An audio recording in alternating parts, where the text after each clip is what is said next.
अस्सलाम वालेकुम। Ninth class आप लोगों के पेपर ख़त्म हो चुके हैं। अब पेपरों के बाद जहाँ पे हमने लेक्चर छोड़े थे वहीं से आगाज़ करते हैं। बेटा आज हम करेंगे एक्सरसाइज नंबर 3.4। 3.4 बहुत अहम एक्सरसाइज है बेटा, पेपर में लॉन्ग क्वेश्चन इसी एक्सरसाइज से बनता है। ये सारे के सारे लॉन्ग क्वेश्चन हैं। तो स्टेटमेंट है use log tables two find the value of. आपने इनकी वैल्यू मालूम करनी है। 0.8176 मल्टीप्लाइड बाय 13.64। इसके स्टेप देखने, सबसे पहले आपने ये जो टर्म दी होगी इसको लेट करना है। लेट एक्स के इक्वल रख लेना है इसको। उसके बाद बेटा दूसरा स्टेप होगा taking log on both sides. आपने दोनों तरफ इसके लॉग लिखना है। लॉग एक्स, इधर भी लॉग लिख दिया, इधर भी, जैसे था वैसे लिख दिया।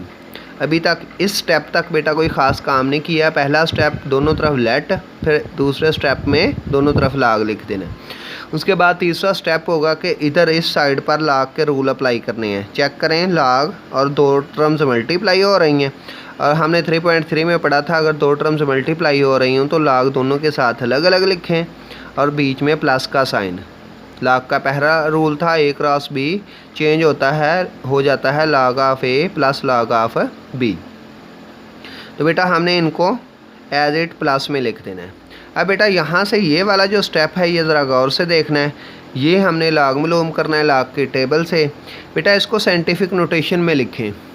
इसको जब साइंटिफिक नोटेशन में लिखें तो इसका करैक्टरिस्टिक देखें। इसका करैक्टरिस्टिक बनेगा, पॉइंट इस वक्त 8 से पहले है, 8 के बाद चाहिए तो -1, क्योंकि पॉइंट लेफ़्ट से राइट की तरफ मूव कर रहा है तो इसलिए माइनस का करैक्टरिस्टिक होगा, और जो माइनस होगा वो आपने ऊपर लिखना है। उसके बाद डेसिमल का साइन होगा, फिर इसका आपने पॉइंट कर देना ख़त्म। रफ फ़र्क में इसका पॉइंट करें ख़त्म तो ये बनेगा 8176। इसके 3 पार्ट बना के आपने 81 को 7 और 6 में देखना है। लॉगरिथम के टेबल में, लॉग के टेबल में देखना है तो ये वैल्यू आएगी 9125। उसके बाद प्लस बेटा अब 13.64। इसको साइंटिफिक नोटेशन में लिखें, यानी कि पॉइंट एक डिजिट के बाद लाएं तो ये एक डिजिट बीच में आएगा। यहाँ से आपको पॉइंट यहाँ पे लाना है तो ये बनेगा करैक्टरिस्टिक आपका 1। इसका पॉइंट लाना था लेफ़्ट से राइट की तरफ यहाँ पे, तो इसका करैक्टरिस्टिक -1। ये राइट से लेफ़्ट की तरफ मूव करना है तो इसका करैक्टरिस्टिक +1। उसके बाद डेसिमल का साइन।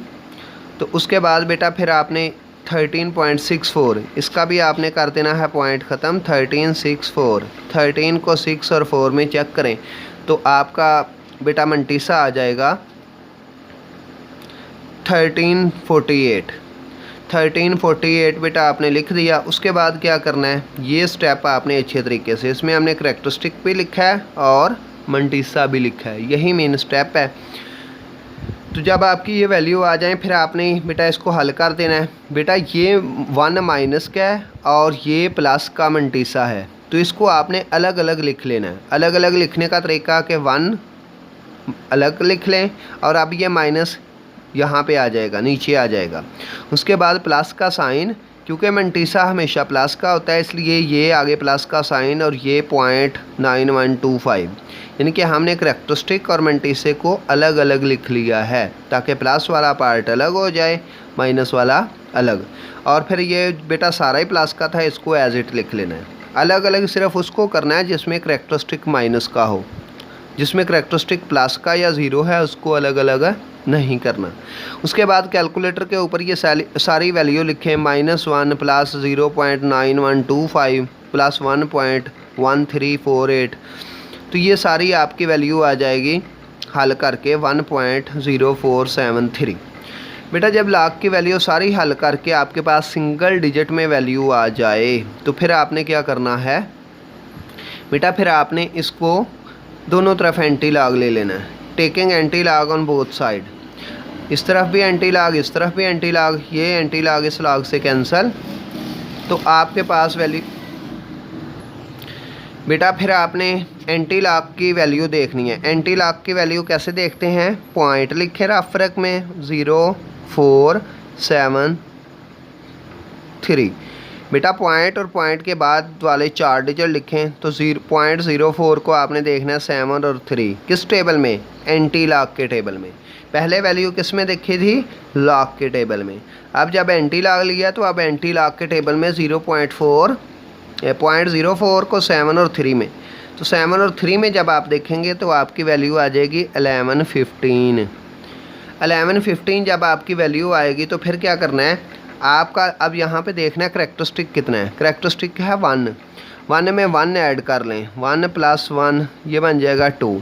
इसका मतलब होगा कि 2 डिजिट छोड़कर आपने पॉइंट लिखना है, एक 1 एक 2, ये 2 डिजिट छोड़कर बेटा आपका पॉइंट आ जाएगा। तो 11.15 आपका आंसर है। तो बेटा ये था आपका पहला पार्ट, मैंने आपको अच्छे तरीके से समझा दिया। फिर भी ना समझ आए तो मुझे इनबॉक्स आपने कर देना कि सर यहाँ से समझ नहीं आई। उसके बाद अब दूसरा क्वेश्चन नेक्स्ट वीडियो में समझाते हैं।